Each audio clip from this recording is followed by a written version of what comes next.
We've been talking about We were supposed to have a guest today, and unfortunately, we're not going to give her away because she's going to come back. But she had some bad weather and got stuck somewhere and couldn't record. So we're doing this on the fly. And the topic is, When everyone is using AI and no one knows what is real anymore. mm, What made you, because we had a quick chat and we both kind of landed on that. What made you think about that? What was your reasoning? well, I've been thinking a lot about the word signal and signaling. And we published a textbook chapter called Finding the Signal in the Noise, which is like um, a chapter about how to, for undergrads in a communications class, to sort of know what aspects of AI are worth thinking about versus what is just noise. And so that's been on my mind since that chapter came out, just as a general kind of frame for things, finding the true signal and the noise. Um, and then I've been thinking about how people signal their stances on AI, which is something that I've only heard. I mean, obviously, anytime you speak publicly, whether in writing or like if you have a position where you're making speeches, I guess, or just talking to people in public, you're signaling something. And everybody is so into like having a side, they're signaling that they're a resistor of AI or an opponent or a critic or a proponent or everybody's a consultant. There's all this signaling and like, how do we know what's real and what's just a bunch of noise or a bunch of like fake fake communicative goals that were written by an AI for someone who really knows how to use it well. It's Mhm. good. We can't often tell the difference. So yeah, that's all over the place. I don't know.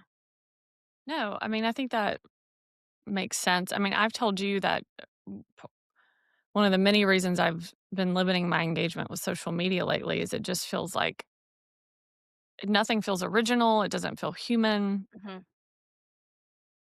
And I'm constantly thinking about what is this going to look like in a few years? Like, are people going to shy away from these mediums of communication and connection because it doesn't feel real? What made me think of this topic of what's real anymore is through my consulting practice. I am seeing more and more student work that's either written completely by AI or assisted by AI, and I'm not judging that as good or bad, it's just an observation. We're not gonna get into all of that. But then I am seeing more and more, 'cause I think what's interesting is I get to see a lot of feedback from faculty at all different types Mhm. of institutions. Because a client will come to us and they'll say, "Oh my gosh, I'm on my 10th round of revisions with my results chapter. I clearly don't have a clue what's being asked of me. I think I do. I try to fix it. It comes right back. Help me like interpret this feedback." And increasingly, it is very obviously AI generated feedback. And one of the first things I do with students is I try to help them create a table to track this feedback by just actually extracting the comments, putting them in a table. So instead of scrolling through a Word document, we can see them all at once. And then oftentimes we'll compare them to previous rounds of feedback just to for me to try to get a sense of what this specific advisor is looking for and what they want. And more, once I see that it's AI generated feedback, it's often conflicting. There's also signs that there is a lack of understanding, that it really hasn't been read. And that just and I don't first of all, I don't tell the student that. I don't wanna create a problem. I'm not sitting here saying, "Oh, your advisor isn't even," maybe they are reading their work, but they just ask AI to create the feedback. I don't know what's happening behind the scenes. But it was like we're already in this place where it's like AIs responding to AIs, and it defeats the whole purpose of an educational experience and an opportunity for feedback. And I just see it I'm seeing it constantly. And this is not sustainable. What the system is going to totally erode. Oh, Yeah. And as a coach, I have for a number of years worked on with graduate students on interpreting, and I always would say, I'm going to be the translator. I'm going to help you understand what your professor wants you to do with this research writing. And I haven't seen any AI feedback because that's not my primary job right now. Is I'm not doing that much coaching. But what I know about faculty is that they are experts in their field. They are not experts in written feedback. And that is a field in and of itself. Written feedback is something that people study. There's lots of empirical research about what kinds of feedback get the best uptake, what kinds of feedback, get students to understand like the form of their writing versus the function. And now we have all these tech tools that are intervening. Before we had generative AI, we had Grammarly that was kind of scanning for accuracy issues. And so there's a lot of factors going on. But yeah, it's like if you don't know how to give written feedback, it's very tempting to use AI because you can say in conversational tone, well, what I want to say is like, you have no purpose statement. You have no purpose. You have no real goal that you're trying to reach.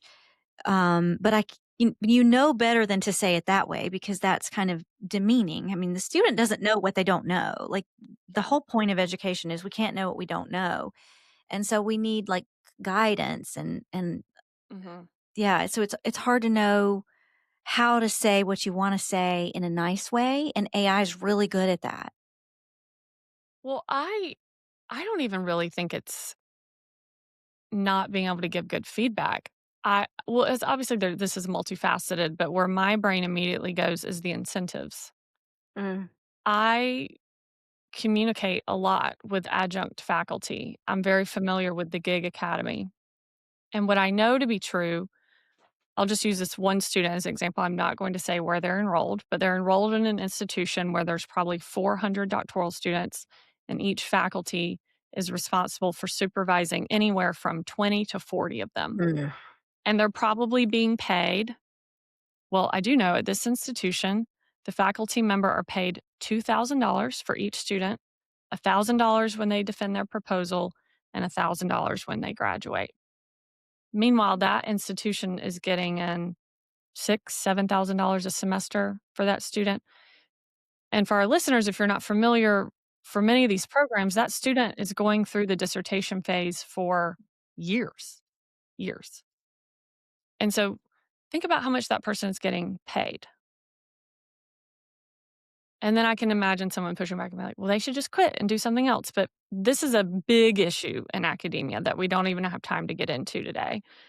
Um, they are doing this because they don't have another option. They would not be in this position Mhm. if they had other options. Often they're working these part time positions at multiple institutions.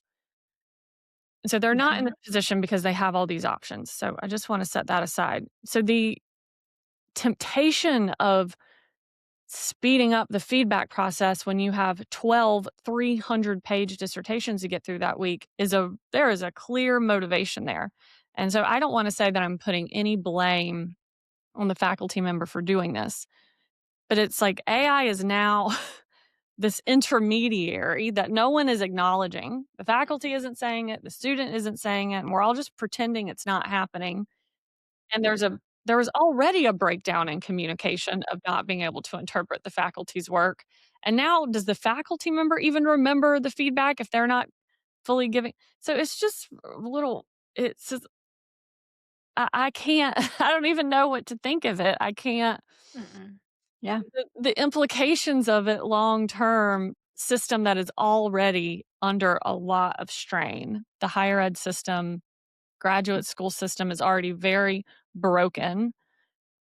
It is not a good sign for what is to come. My fear, and I don't want this whole episode to be about higher ed and adjunct faculty, but my fear from the decision making side, the administration side is, oh, well, now we can leverage AI to get in even more students. It'll streamline. So it's just, is it like, it's either going to just further this, or I think what I'm already seeing signs of elsewhere in the economy outside of higher ed is people are fed up. Like, I'm already seeing conversations online around not wanting to be in these online environments where everything is fake. There was a group of students at NYU who held like it wasn't a protest, but they all got together at Central Park and they agreed to do like a no tech month or something, no social media. So younger generations are already like, this is unhealthy and we're sick of it. I just have this prediction, I'm not the only one, that we are all craving already, and it's gonna just continue to happen as we see this AI mediation between all communication and creation, that we're gonna wanna go back to the past. We're gonna want to be in person. We're not Mhm, going to trust anything that's in front of us online because we don't know if it's a human. mhm. Yeah, I think I was the other day, I was making a comment on LinkedIn and it was what got me thinking about it was in our episode about the Trojan horse of AI when Jolene Blay said she's not scared of the Terminator. You know, she's scared of like what it's going to do to all these systems. And what I think and what I've heard, and I talked about this I think last week on the Last Invention podcast. They were talking about just the cunning. I call it the cunning crawling creep, or that was the term that I used. It was like three C's because I love a good alliterative phrase. But yeah, like it's cunning, it's sneaky, and it's crawling, Mhm. and it's not gonna be quick. I don't think we're gonna wake up one day and be like, "Oh my gosh, nothing is real anymore." It's just like we're gonna start to notice it little by little, and then it's creeping into everything. It's like in the creep in the sense of like mission creep, Mhm. like really going farther. And I think it also like I've been thinking about this too from like more like a spiritual lens, like why do we feel safer asking an AI than another human? Or like why would a person ask an AI something, whether it's to use the example we were working with, a graduate student asking AI for feedback. This is what Moxie did. This is what our Mm. company was about. It was about getting initial formative feedback so that you could come to the professor with a better draft. Didn't write anything for you, it just gave you feedback. But there's something going on there with like vulnerability and running from like maybe judgment or Well, messiness or like the discomfort of being known in your imperfection. And one of the things that I work with, so I'm a coach for Jessica's company, the dissertation coach, and right now I have 3 clients. And all 3 of them, they're all in different places of their life, different parts of the world. None of them want to show me. They are so hesitant to show me their messy work. And I'm like, listen, this is the time to be messy. I don't give you that grade. There is no high stakes situation here other than I know they pay for the service and it's pricey because you're working with an expert. It has to be. But they are so afraid to show their true messiness, even when stakes are not the issue and I have no power over them.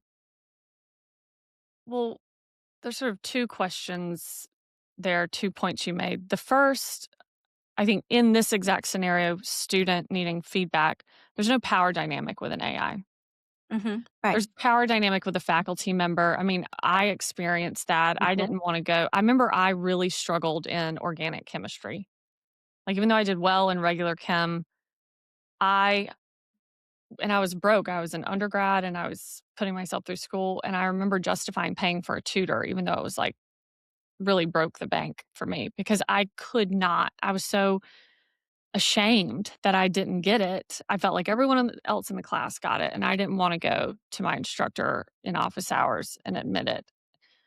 And that was like a fear of rejection, a fear of failure. I put a lot of emphasis, and I think a lot of academics do, especially at the doctoral level.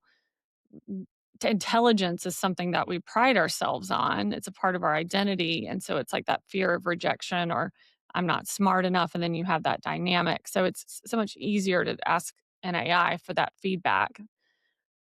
But to your second point, which I've already forgotten, what was your second point? I don't know. Oh, you have the Unless different students and oh, they don't wanna they show their vulnerability and messiness. Yeah. yeah, that's super common too. A lot of times I'll do an initial consult and I'll ask them, I'll say, "Well, can you just send me your most recent draft?" So oftentimes their description of what they're struggling with is not the real issue, and I have to get to the bottom of the Mhm. actual problem, and usually I can parse that out in the writing. Mhm. And so I need to see the writing and they don't want to share it with me, and I have to, like, convince them. I'm like, "If this is gonna work at all for you, you Mhm. have to be willing to meet us where you are," Mhm. Mhm. you know? And that's like a psychology thing. Like, Mhm. I think it's a symptom of the type A overachiever personality that tends to get a doctoral Mhm. degree. Mhm. It does feel very vulnerable. I mean, I experienced that when we started writing for Substack. I was afraid. I was like, it just felt very vulnerable. Like, these are not things I normally put out into the world. Even with this podcast, like, I had a lot of anxiety about that episode we released today. I listened to it several times and I just was like, what are people going to think of Mhm. this? And so, regardless of whether you're a student or whatever it may be, there is no judgment from the AI. So, it seems like there's an obvious reason why people feel comfortable saying things to an AI or asking questions that they wouldn't normally go to with a human. But this goes back to a theme we've touched on it in a lot of episodes is it's further driving this wedge between humans. We're losing connection. Every time you ask an AI a question, you're losing that opportunity to connect with Mhm. a human. And sometimes that's okay, but we're already struggling with this as a society. And so now that we have this technology that can basically is fluent like another human, and it acts as a surrogate to a human relationship, I think we're just going to see this separation between others, just other humans just grow, and that is just sad. It just, makes me sad. But it really is, it's like a shift. The using of AI is a total shift in how, reality is being mediated. Yes. Which is what we had proposed in that paper that we haven't done anything with I about the guess. intermediary system. Mhm. And of course, I'm like thinking about semiotics. And semiotics is like the study of signs and languages, the sign, system. Um, so yeah, I don't know if that is relatable enough. Do you think? I mean, I don't think people know what semiotics is, but it's really not complicated. It's a fancy word just to mean that like how things mean what they mean. Like when you see a red octagon at an intersection, it means stop. The shape and the color point to the meaning. And then there's also the letters on there. So, but if you didn't know the letters, you still get the sign, the meaning of the sign. And for most of human history, when you got a message from someone, like a letter, or an email, or later years, a text, then that message is a sign too. It points to something real, a communicative goal that that person has, their thoughts, their intentions, their like state of mind, their feelings. When they want to do something. And now we have this intermediary coming in and Yeah. disrupting Well, and it's that. homogenizing everything. Yes, exactly. Because Exactly. normally I think of the example of travel. Like, what for my honeymoon, we went to Thailand and Indonesia, and we splurged on a guide because we really just wanted to get the full experience. We wanted a guide to be with us the whole time. That Mhm. guide was our intermediary to that country and Mhm. to everything. And I think about now with the release of all these, like, the Meta glasses and everything Mhm. is like AI translators. Well, if the AI is ChatGPT or just like one of these large language models that are based on a culture and a language that's not where you are, it's now the intermediary. And we're losing that opportunity to actually connect with a real human intermediary that does truly understand the intricacies of language and culture. And now, to save money and to make things quick and convenient, we're going to use an AI. And that is a new reality that's being mediated for people. And again, I don't think we're saying that it's good or it's bad, it's just is, and I think it's something that we need to be aware of and thoughtful about. Mhm. Mhm. So even now, if I'm like, we've been planning a trip to South Africa, instead of doing the cheap thing, which is probably download an app, get something to intermediate all of that for us at pennies on the dollar, I still want to get a guide. I want a local to take me to the wineries and to take me on safari. I don't want to rely on an AI to translate. I want that human experience. And I understand that for some people, that might not be an option. I mean, finances, money plays a huge role in a lot of these decisions, but I think the reality is a lot of us, a lot of folks, myself included, we make decisions in the moment and we're not necessarily thinking about the implications of how this technology is coming in and mediating that experience and what Mhm. we might be losing Mhm. there. Yeah, I mean, if you when you have a guide versus like getting the information from a machine, it's grounded in a human experience, and we're totally decoupling the real human experience, which is the whole purpose of language and communication, is to convey our experience to each other. Um, so it's like the sign is still there, but and the message makes sense and the grammar's fine and even sometimes the tone is okay, but Mhm. it's not pointing to a real person's thoughts anymore. It's like a prediction. It is a prediction of their thoughts based on some input that they gave the machine. Mhm. So the actual words are like separated now. They're in semiotics, you have like a sign and a signifier. The sign is like, what words do you see? The signifier is like, what does that convey to you? Really, what does that convey? Your friend sends you a text, sorry, I'm running late. I missed the train. Like Clara this morning, our guest, she said, there was a snowstorm and something. And we can feel that she, it was a Feels bad. real message like, crap, this happened. Mhm. Um, but when it gets decoupled from the form of the language and the function or the goal gets separated, then it feels like thinner, like there's not as much substance to it, even though it makes sense. It's not as real. And I think people are responding to that. I see a lot of people labeling things as like, LinkedIn is now like uncanny valley. You go to LinkedIn. I learned so much about AI from LinkedIn. From other experts. Mhm. Yes, other experts. I've learned so much about so many things, but now it's like my spidey sense, my little, and it's not always right, spidey sense, intuition, but it isn't something to ignore. My brain is like trying to trace it back to a sign that a human consciousness would develop, but it finds essentially a probability distribution of words that represent that human. So it's just separated from reality in a way that's unsettling. Yeah, unsettling. And then I've been using it more for a therapeutic purpose. So I do have a therapist. I'm seeing her in person on Friday. I don't use it to replace that, but for the past couple weeks, I've been having some insomnia issues. And like clockwork, I've been waking up at like 4 a.m.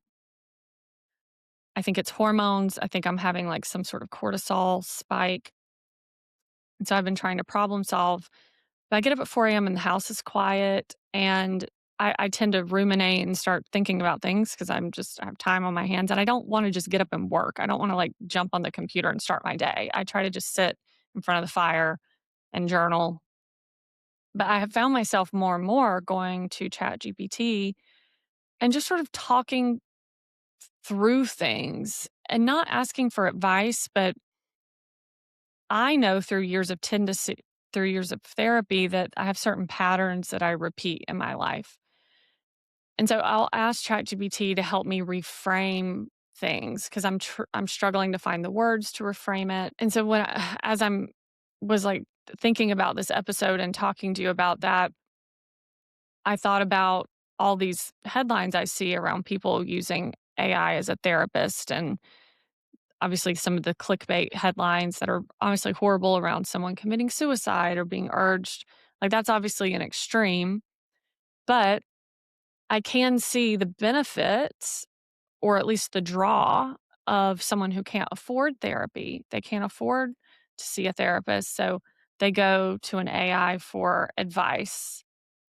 And it's an intermediary there. And where my mind goes is the meaning that we derive from that. Like for me, a conversation with a real human who has life experience and who's not just an expert like a therapist is, but is aware of how other people have managed situations. They have a lot of real world experience to pull from. I place a lot more meaning on those conversations. Those are much more meaningful to me than something that I get out of an AI. But I do get something out of the conversations with the AI. I mean, right now, the benefit for me is it kind of will help reframe something in a moment so I can stop. I have a tendency to like fixate on something. So I'm able to like kind of reframe and stop that fixation and move on. And that's the immediate benefit. But when I think about zooming out and a lot of people using it in this way who may not have had the opportunity to work through trauma or issues with an actual therapist and who maybe doesn't have awareness of their own patterns, like you having it as an intermediary in those contexts, I think is a concerning use of it. And you think of the role that therapy plays in your life and how it helps shape, your future decisions and how you regulate your emotions. And so it's just AI being used in all these different ways that I'm sure most people aren't telling other people about because of this vulnerability and I think shame that happens. Mhm. So Yeah. it's just like that to me that's just another example of how our reality is being shaped. Like you might be interacting with someone today who that morning had a chat GPT therapy session and is actively in real time changing how they would respond. And maybe it's perfectly okay. Maybe they got bad advice. I'm not making a judgment on either of those things, but it's like it's intermediating our real life interactions and it's like so invisible and it's not like there's a warning label like Mm-mm. hey, everything I'm saying right now is informed or recommended by a conversation with ChatGPT. And so we don't know about this invisible intermediary that's happening. Mhm. And there's no way it's not actively reshaping our reality and our interactions. And I just find that interesting to think about. There's some show that, like, where these guys dare each other to go out in the world and do play these tricks on people, and they're wearing, like, earpieces that and so they'll one of them will be in a certain setting, and the other ones are telling him what to do, and to complete the dare, this person has to do whatever they say. So they're, like, at the gym, and he has this earpiece in, and everybody's working out around him, and he's supposed to do something crazy, and so it's like but nobody around him knows that there's this Mhm, signal in his ear from these other people, mhm, and just then they just crack up about all the crazy stuff that goes down, and mhm, it makes me extremely uncomfortable, but that is exactly what's happening, and I've gotten text messages, I've sat in meetings, like community meetings where people are clearly what would be coming from their heart has clearly been prepared in advance by, and iterated over and over. So I can tell they've practiced with an AI, or it's not the way they talk. It's not the way anybody talks.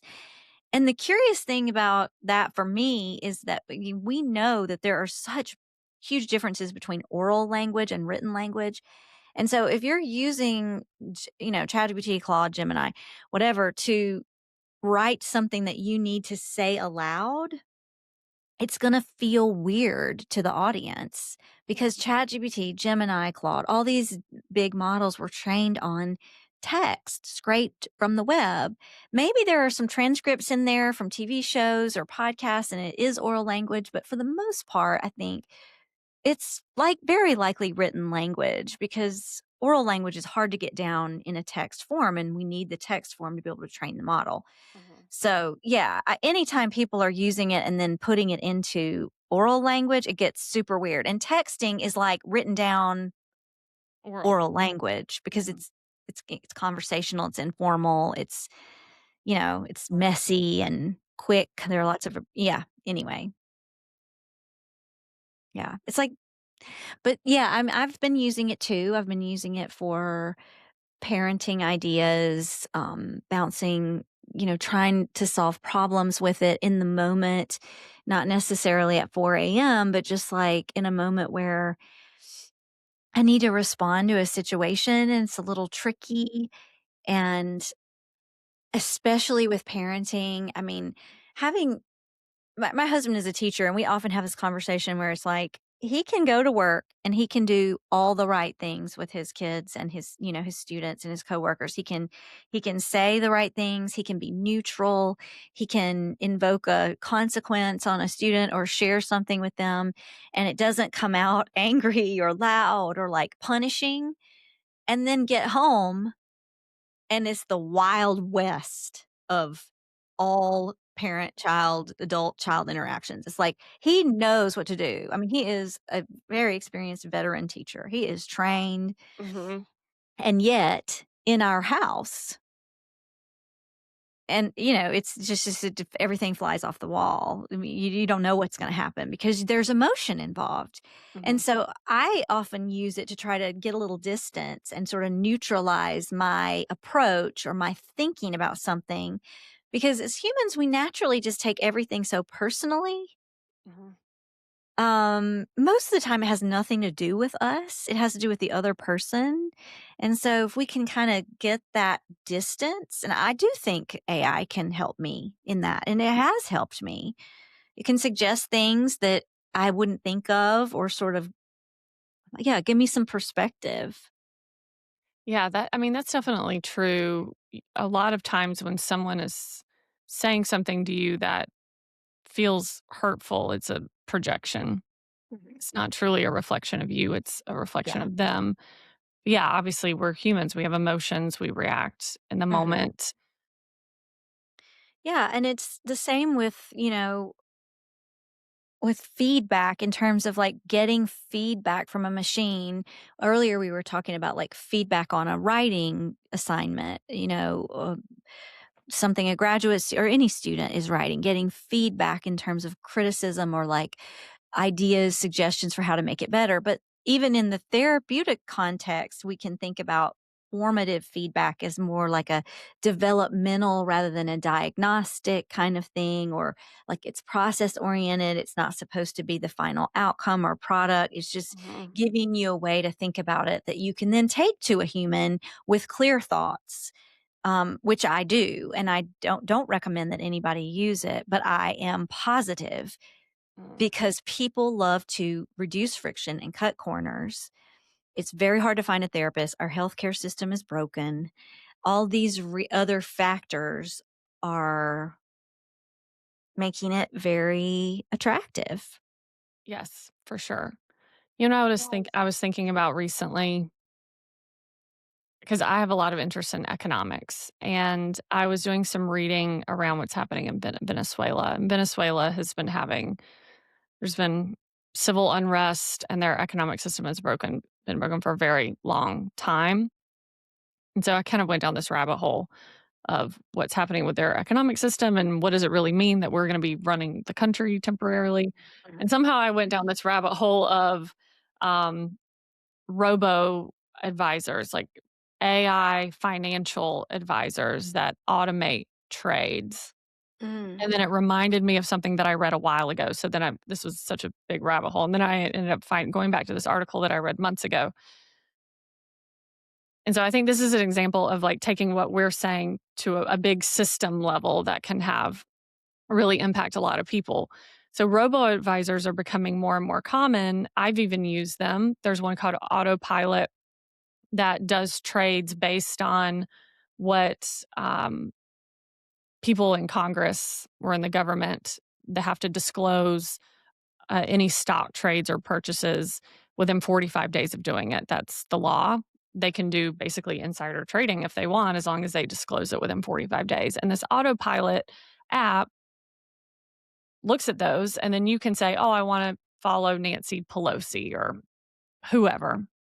And you give it money and it'll do all of the same trades that Nancy Pelosi did. And it kind of gives you stats. And they become really successful for that. Well, that's just one app. The conversation around the Venezuela market, and then that kind of went down this robo advisor rabbit hole, is around imagine the entire stock market is now robo advisors. A lot of what happens in the stock market through humans, like actual human traders, is, they're taking the temperature of society, like what's happening in society, what are the concerns are about. Because a lot of times just the perception of a recession can cause a recession, not any actual economic indicators of a recession. So a lot of the stock market is based on human behavior and perception, not real economic indicators. Like if we believe the housing market is going to crash, or if we believe the banks are going to crash, then we take all our money out, even if they're not. And so this is why like the media is so important in controlling the narrative. Anyway, so it's like imagining the whole financial system is just a bunch of robo advisors where there's really just like some human oversight at a firm, Mhm. and then there's really no trading happening based on what's actually happening in human culture. And so some say that this is a good thing. It takes the human emotion out, which is what part of what makes the stock market so volatile.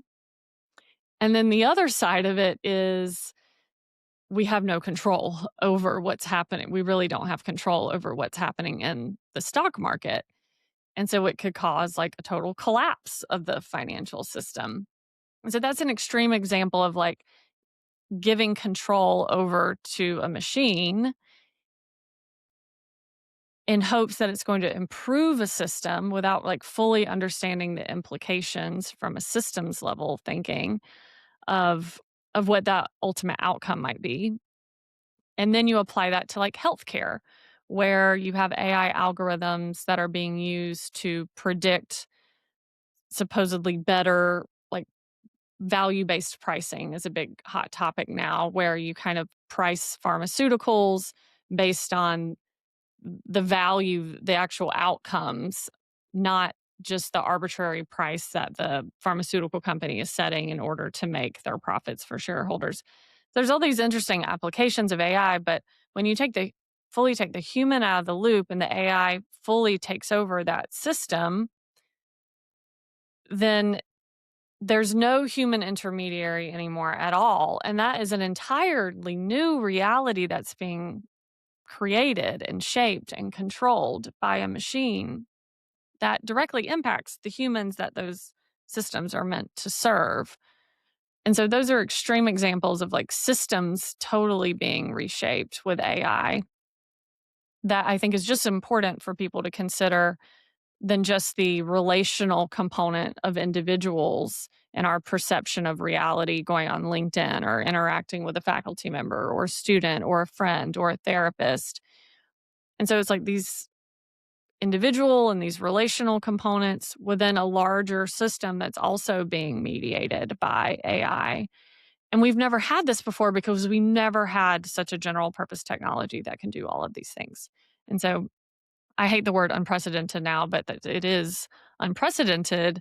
And so if we keep buying into all this hype without really thinking through the long-term implications of all of these decisions of just, when you hear about the tech enthusiasts who are really pushing AI, it's like, well, this is a rational thinker. It's a predictive algorithm. It's going to be less volatile than a human because we make emotional decisions. A lot of times, those are the folks that are putting these systems in place because they're not prioritizing these relational, very human components of it. I feel like that was a total rant, but Well, I haven't followed that very carefully. I'm not really interested in financial markets like you are, so I've learned a lot from you, but I mean, to me, we are always wanting to optimize something, and some things just can't be optimized or shouldn't be. or shouldn't be because they are long, hard, vulnerable topics where that we just have to suffer through. I mean, I don't, yeah, Well, I think it, it's like, I mean, this is very philosophical, but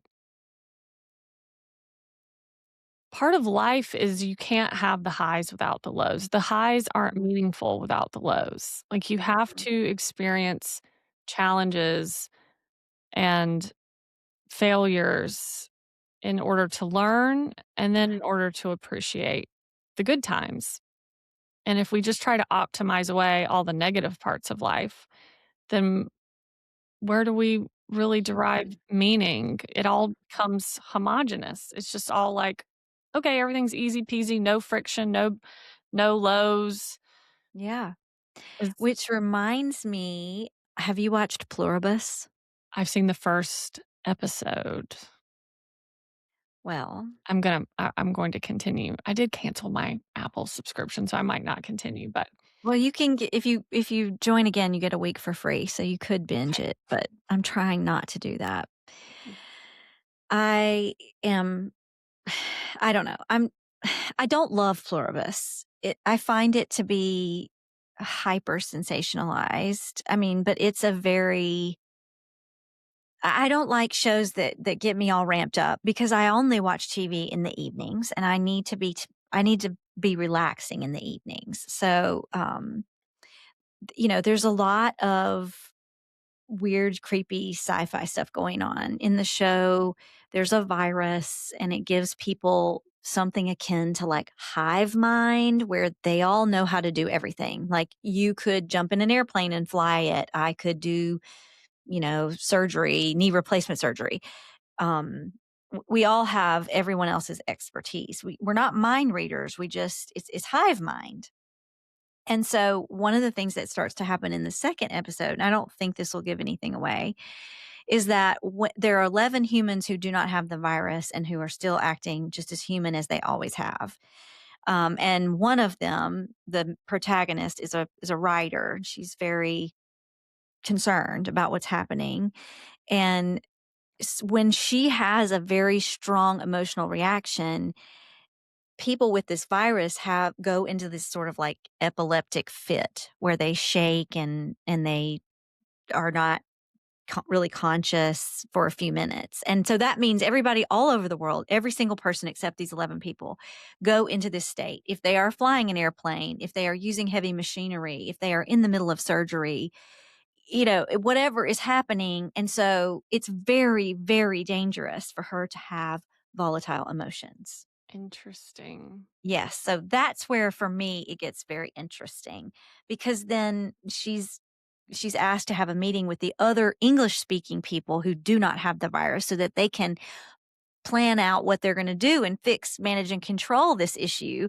And they don't want to because they're looking at these people and they're like, but they're happy and they know how to do everything. And they're moving through life a lot easier than you are, for example. And they're really pushing back on her. Um And it's interesting because she doesn't appear to be like a traditional she's not married. I don't think she has any kids. She's a writer, and they all have more traditional kind of families where it is their significant other, their children who have the virus. And so, yeah, there's something going on there with that, but yeah. Anyway, it's very interesting, and I think that it could be related to this idea of like I mean, clearly they are hyper optimized with their hive mind. Mhm. But then they're all the same. And yet they're so disconnected from reality, and they're peaceful, they're happy, they're like what you were just saying about the highs and the lows, like there's not really any of that until she has a fit Mhm. and freaks out, and then, they shut down. Mhm. And It's was it you that sent a text that was like you were like, "Is this the singularity?" It felt like You that to me. It felt like another way, but I know that people have asked the creator of that show, "Is this about AI?" And she has said, "No, this is about individualism versus community." Mm. He or he, I don't know who the creator is, but whatever that what I've read says that it wasn't designed to be, but everybody thinks that it is because that's the moment that it's now available on the streaming service and where everybody's talking about AI. Let's define the singularity for our Oh, listeners. I'm yeah. gonna That look up, like, the official I don't Yeah, wanna get this wrong. yeah. Well, you can fact check me. My understanding of the singularity is when an AI system, a machine, knows everything that every human knows and beyond. Technological singularity, it's when an AI, once it reaches human-level general intelligence, rapidly improves itself in a feedback loop, creating Mm. superintelligence far beyond human capacity, radically transforming society. This impact means that we have automated innovation, augmented humans, AI dominance, and fundamentally unpredictable futures. And the origin, it was coined by, I cannot pronounce his name, Stanislaw Ulam, and the intelligence explosion. There's also a physics singularity, which I find very fascinating, but we're not going to go there. Mm. Okay, so there's more to it. That it's that, and the AI knows everything that every human ever has known, and it improves itself in a continuous feedback loop. Mhm. But I can see where you could, I mean, from what you were just talking about, what was the name of the show? Pluberous? Pluribus. Pluribus. As a linguist, what does that mean? Well, I mean, you know that phrase "e pluribus unum"? I've heard it, but I don't know. I cannot. It's a Latin phrase meaning out of one many, or out of many one. Mhm.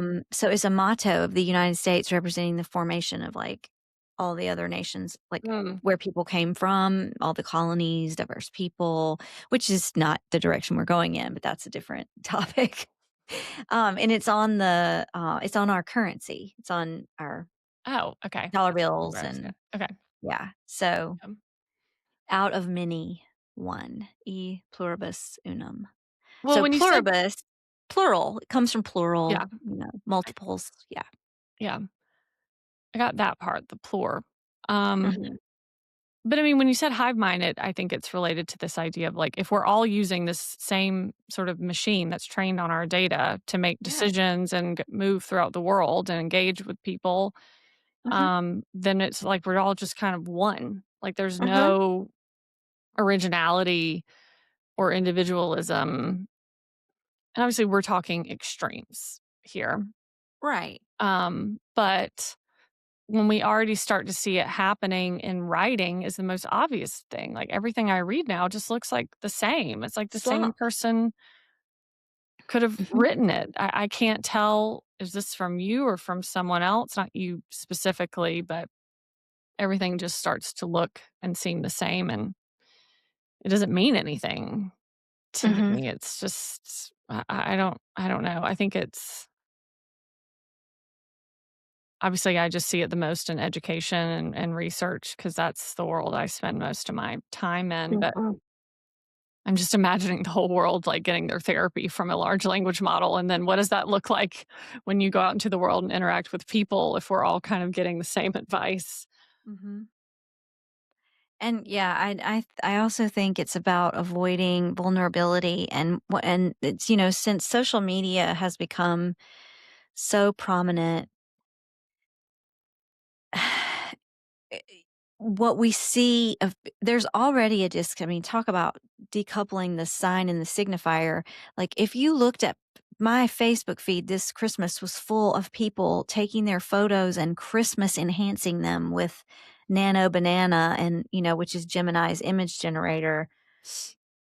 It was like full of and I couldn't help myself. There was a person that I know posted a really sexy picture of her holding a snowflake in a I don't know, just a suit. It was just like not it didn't even look like her really, but it was, clearly enhanced. And I was like, this is not like we are so disconnected from reality. But the responses she got, she was rewarded for that. Oh, you look great. Hot, hot, hot.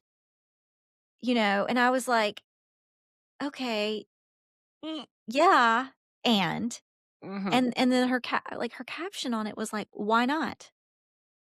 Merry Christmas, why not? Here's my picture. Why wouldn't I do this?" And so I couldn't help myself. I Well, have you posted seen all the an reports article. lately about Grok and the Oh my decoding? gosh. Yes, that's what I posted about. I was like, "Well, start with these 8 reasons not to generate images of yourself or your children because Mhm. Grok will undress you and let everybody else undress you, and then you'll have porn of yourself floating around Yeah. or your kids." Yeah. I yeah, I don't know. It makes me wanna just not be on the internet anymore. I think ultimately that is the direction this will go if we don't get if something doesn't change. People will Mhm. start to notice that none of this is real, that Mhm. it's all just machines talking machines. I mean, it's already feeding an algorithm of I mean, people write to the algorithm. Mhm. They know how whether it's no matter what form it's in, Mhm. oral, visual, video, written, they write to have the algorithm pick up and optimize for disseminating their information to others. And so Mhm. they're specifically putting in features that they know will be picked up by the algorithm and then sent out to others, shown to others. Yeah, it's like strategic engagement, not genuine Mhm. Uh-huh. engagement. It's just Yeah. we live for a digital world. It's like the Yeah. metaverse that Zuckerberg has always wanted. Well, yeah, and it's so separated from reality and from, you know, if you think about it from the lens of like, I don't know, like recovery. Like when you are in recovery from something, whether it be gambling, shopping, drugs and alcohol, sex, I mean, it doesn't matter. It's all of those things are they people use them to detach from their real life and they can't and if they're unable to deal with their real life, they use those things as like a way to Substitute. distract themselves, right? Like I can't deal with this emotion, so I'm gonna overuse drugs or I'm gonna shop or Mhm. I'm gonna I mean anything can be like an addiction. Like I love the concept of like we're all in recovery from something and we're all coming out of the closet from something. Mhm. I've heard those two things, like the gay rights movement and from recovery movements. It's like we are all recovering from something, Mhm. even if it's just your family shoved everything under the rug and they didn't talk about it, and Mhm. you didn't really understand what was happening in your family as a child, which I think both of us for sure that happened. But that's very very common. Um, because that generation, especially people who raised us, they weren't doing it on social media, but they wanted other people to see them, like, as, what would people think if they knew that this is the truth about us? Mhm. Yeah, and now AI gives us it makes it so easy to create the perfect Yeah. persona. You don't even have to put an effort into it. Just write a one sentence prompt and Yeah. So we're just, like, denying our own state of we're whatever performing. we're in. What? We're just performing. We're just performing. Yeah, we're just performing. We're performing for an algorithm. We're performing to get away from the messy reality of life and feeling the feelings. And I think when feelings do get overwhelming and now we're using digital tools to help us deal with them, that's great if it's followed up with a real connection with a human, Mhm. but only if it's like a formative kind of starting point and that you're going to be able to ground yourself in the reality of talking through it with another person. Yeah, because otherwise, what's the point of all this? You're Mhm. not going to have a life outside of the digital Mm-mm. world. My concerns are so much around kids now that I Mm. I live with Anthony and he has 2 young kids, and for a long time, because I chose not to have children, I would say things like, "Whew, I'm glad I don't have to make those decisions. I don't have to think about that." Well, now I do, and I've been reading parenting books, and it is hard. It Mhm. is parenting at a time right now. I mean, parenting is just hard regardless, but Mhm. trying to navigate AI when kids can't tell the difference between, although I've been surprised, they've been able to spot AI generated videos faster Mm. than I can, quite frankly, which Oh, is wow. interesting to me. Like, I saw one of an otter and I really thought it was real, and AJ was like, "That's AI." I was like, "Wow, you're right." Mhm. But anyways, it's just like I think of like child development and the unknown implications of all of this on what future generations are going to be dealing with, and it just feels like we're just gonna make the same and probably worse mistakes that we did with social media that I guess nobody learned from. I don't know. Yeah, exactly. No, we're just piling on. It's a cascading effect. It started with social media and now it's spreading to make the reality less clear. Mhm. Because with social media, it was just a choice about how you represented yourself online, right? You say the good, you hide the bad. Um, when I was growing up, well, I would often hear women say, "Dry your eyes and put on some lipstick." Like, this is not anything nobody else is crying about this. We're all in this Mm. same shit pile together. At least look good while you're walking through it. And now we do that digitally, Mhm. and now we do it, like, linguistically and Mhm. visually by hiding behind a veneer of Mhm. generated junk. Well, let's try to give our listeners some ways because we've talked about a lot. I wanna try to think of some practical things that maybe we could do so that we don't just feel totally out of control with this. Mhm. And so the way I've been thinking about it is I think people would be less likely to post stuff like that if no one engaged with it. So I don't reward that behavior when I see it online.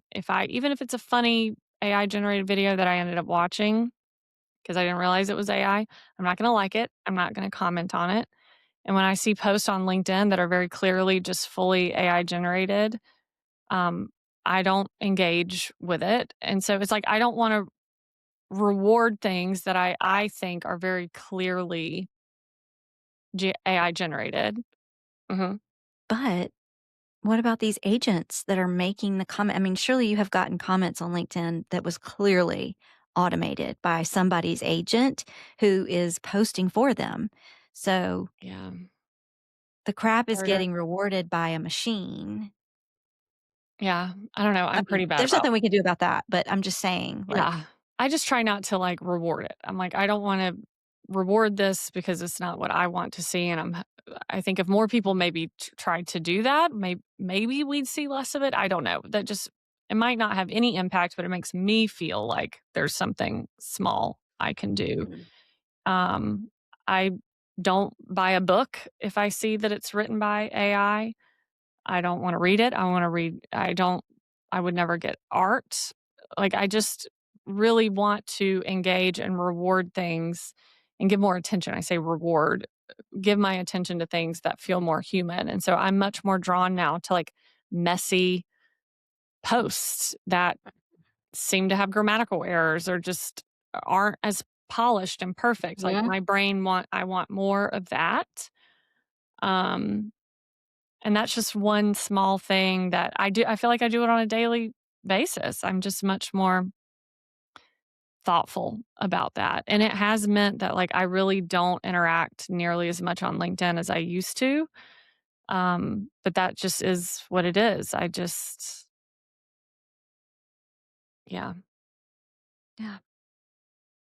Yeah, I've been saying a lot of that about, um, people being attracted to grammatical errors or students inserting grammatical and spelling errors to make it seem more human so that it's less likely to be picked up by an AI detector or noticed by their professor.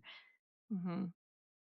And I you Well, know, if Grammarly has a humanizer. I just used I Grammarly for the first time in a while. It know has it's like but, like, it's ruined my use of M dashes. I probably overused M dashes. mhm. I was M dashing when M dash wasn't cool. Yeah. And I now, every time I use an M dash, I'm like, "Well, people are gonna think I used AI, mhm. but I didn't." Yeah. Yeah, or emojis. Like, I like to use little blue diamonds as bullet points. Mhm, I just think it's visually pleasing.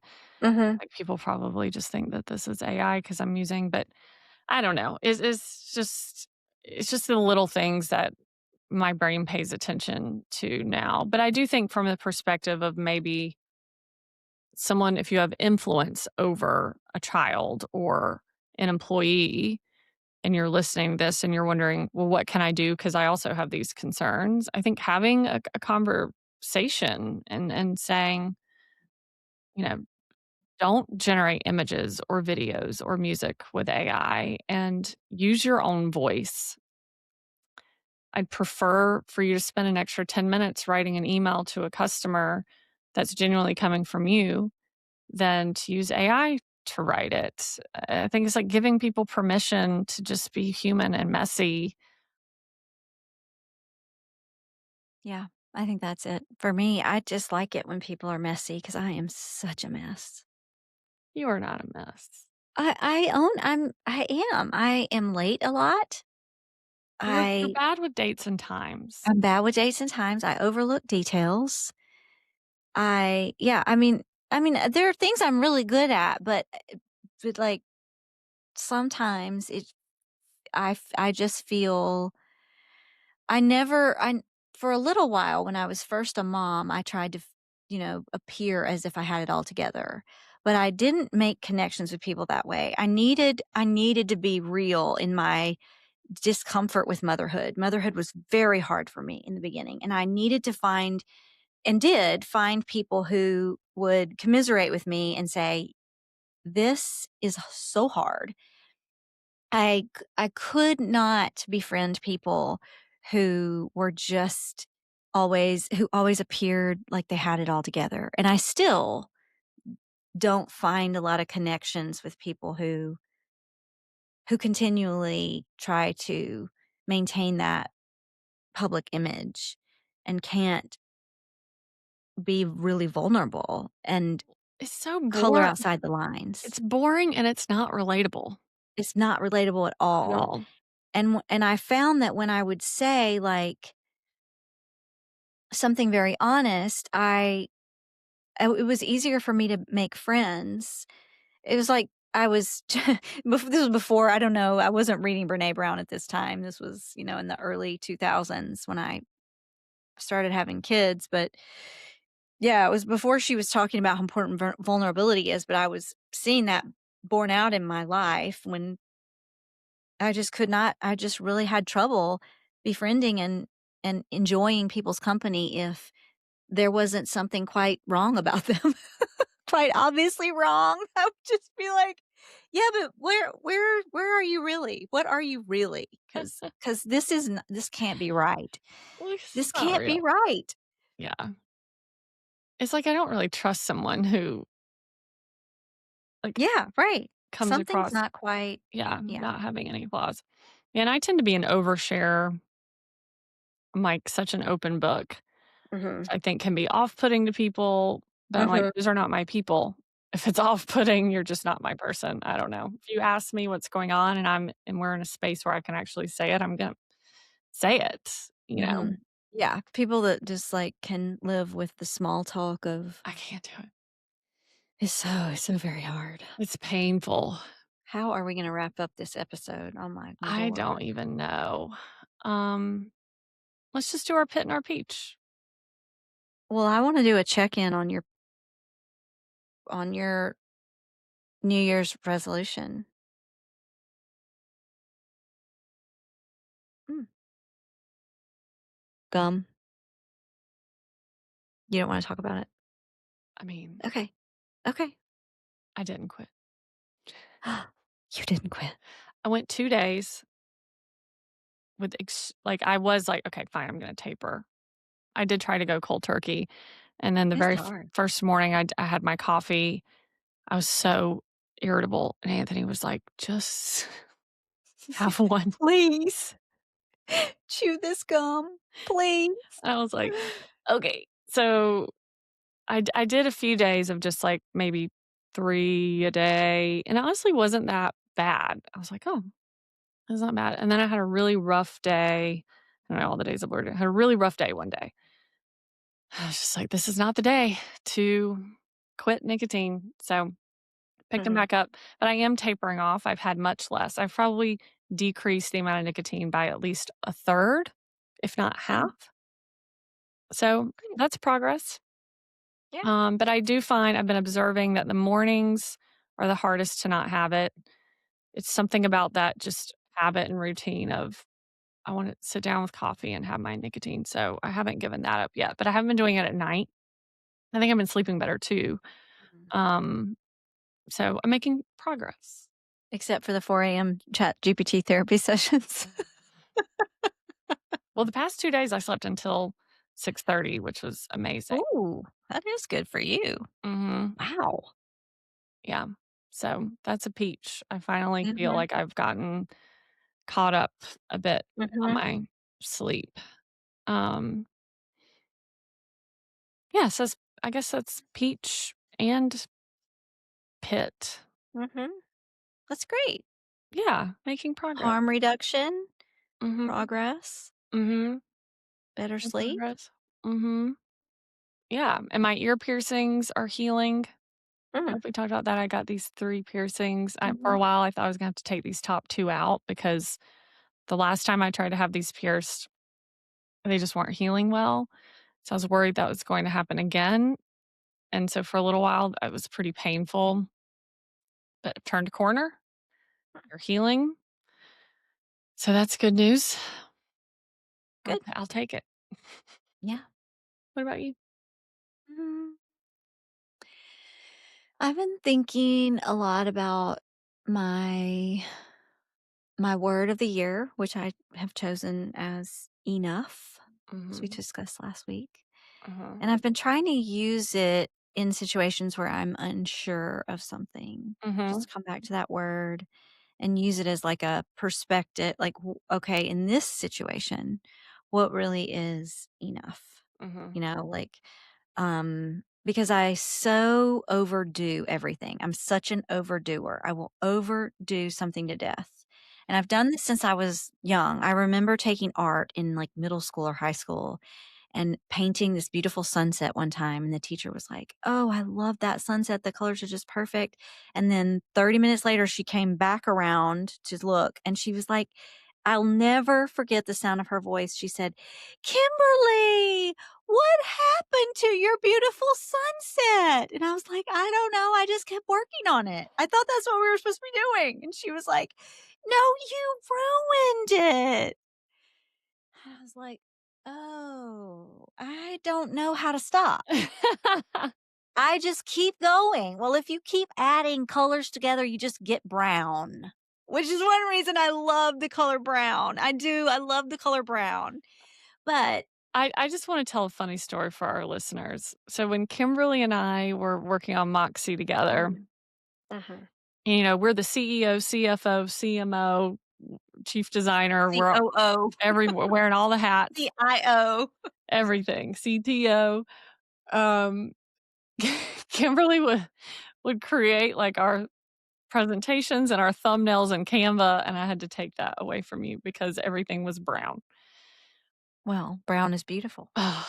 And then you would, not being critical because this is true, but then you would put dark text on brown. And I was like, I can't read black text with a brown background. At least contrasting colors, at least put white. And you would just be like, what? I can read that. I That's Like not what I sound like. no I one learned can read it. I learned a lot. Listen, at my new job, I'm the Canva queen, girl, and I have you to thank for all of that because they are like, "Oh, this looks so good." I'm like, "Yep."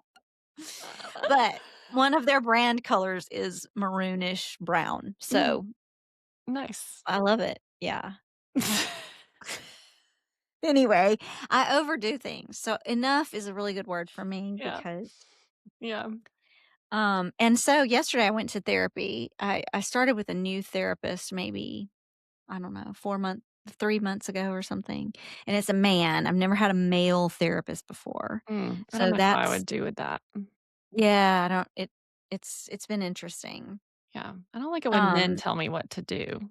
well, he won't tell me what to do, which makes me mad because we'll have this whole conversation and then he'll be like, "Well, what do you think you need to do about that?" And I'm like, "That's your job." And he's like, "Well, it's not." And he'll make me sit with it. And so he challenged me at the end of the session to think of one thing that I could do for the next 2 weeks between this session and the next. And I was like, "I don't know." And he made me sit there and meditate on it. Do you know how awkward that Oh, is to sit there and meditate in front of somebody? I couldn't do it. And I just I finally I was like, "Nothing. The answer is nothing. 0. Don't do anything. Don't say yes to anything. Mhm. Just no new commitments. Everything I already have in my life is enough. If I'm committed to it, I will finish it. I will not start anything new, including not watching more Pluribus because I already have a show I'm watching with my husband. I do not need 2 shows right now. I don't have time to watch 2 shows.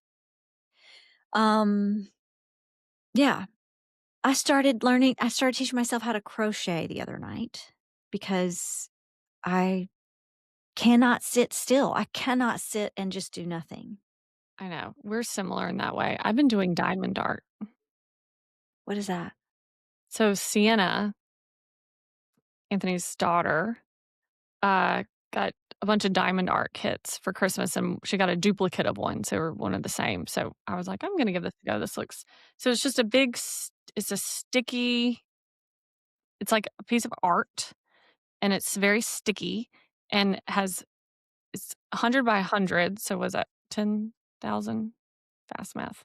Squares, and all the squares have a letter or a number in it that corresponds to a color, and it's just a little, I call it a diamond, it's just a little shiny thing that you stick in, so it creates this, like, really pretty glittery art piece when you're done, Mm, and it's very soothing, it's very tactile. You have a little pen, you put a little wax on it, you stick it to the little diamond, then you stick it to the art, and it's just mindless, but then you get a nice creation out of it. You could frame it if you want.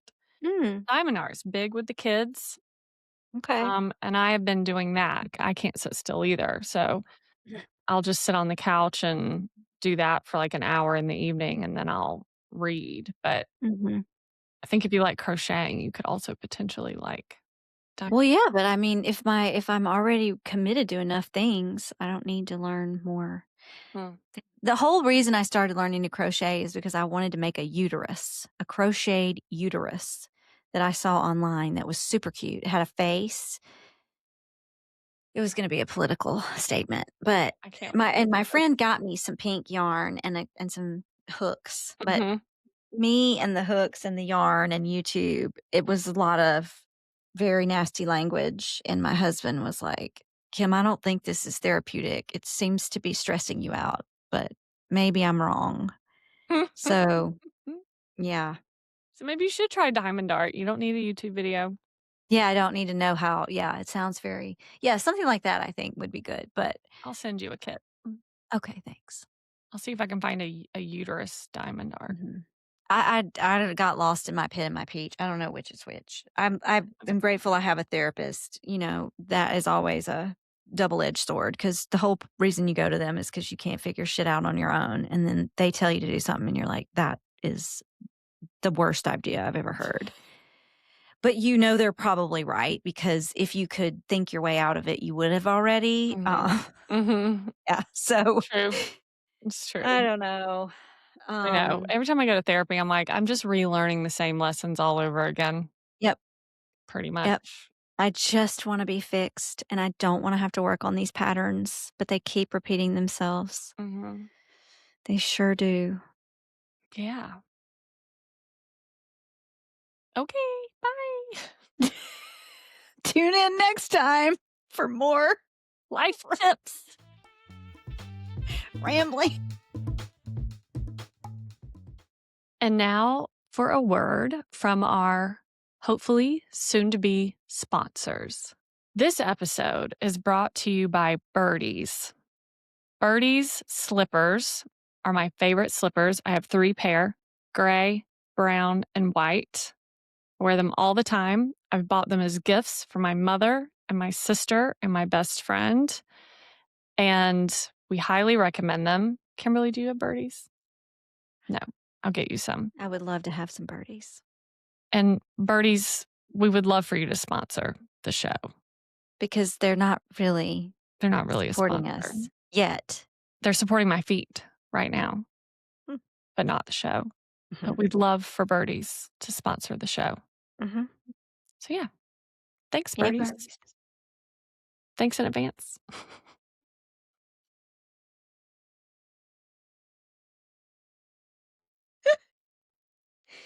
What This about episode is brought to you by Zins. Oh.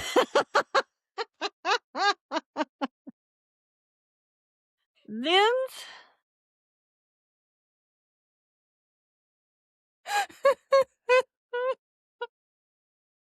Thank you for keeping me sane.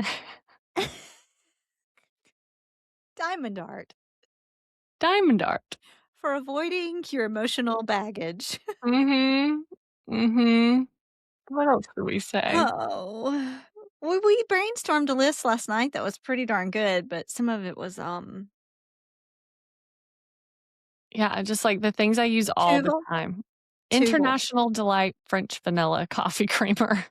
Oh, I yeah. use like a gallon of every week. Wow. Yeah. I use an oat milk creamer, but not regularly. Let me look at our list of sponsors. Well, it was stuff like Oh, well, what did you just tell me? These eye creams. Oh, Kosas. I don't know if Kosas I'm and pronouncing originals. that. Ordinaries. The Ordinary. The Ordinary. Okay. Mhm. This episode is brought to you by Kosas Eye Concealer. Well, they make more than eye concealer, but that's what I use. I'm going to get some for Kimberly too. They're not actually sponsoring this episode, but we would love for them to because it's one of our favorite products. We're doing And this video. because You can see how well it works. Look at me. and you Look can at see how it Kimberly. doesn't work before, after. Reach out to us, Kosas. Also, I'm 10 years older, so I got 10 more years of eye baggage. Burt's Bees? Oh, yeah, I love is this yeah, I love these little Burt's Bees chapsticks that are tinted. Ooh. Yeah, they're super nourishing, and then they have a little bit of tint, and so you can just, like, Oh, look at that. put them everywhere, put them on Ooh. your eyes. Oh, nice. Yeah. Reach out to us, Burt's Bees. What is that? Ricola.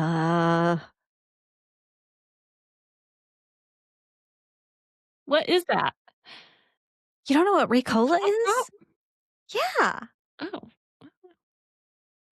Girl, it's a natural cough drop made in Sweden, Switzerland. You don't remember those commercials with that man up on a mountain with this big long pipe musical instrument thing, and he'd blow into it and then he'd yell Ricola. No. It was so like, oh yeah, I love Ricola. We men talking about AI. We men talking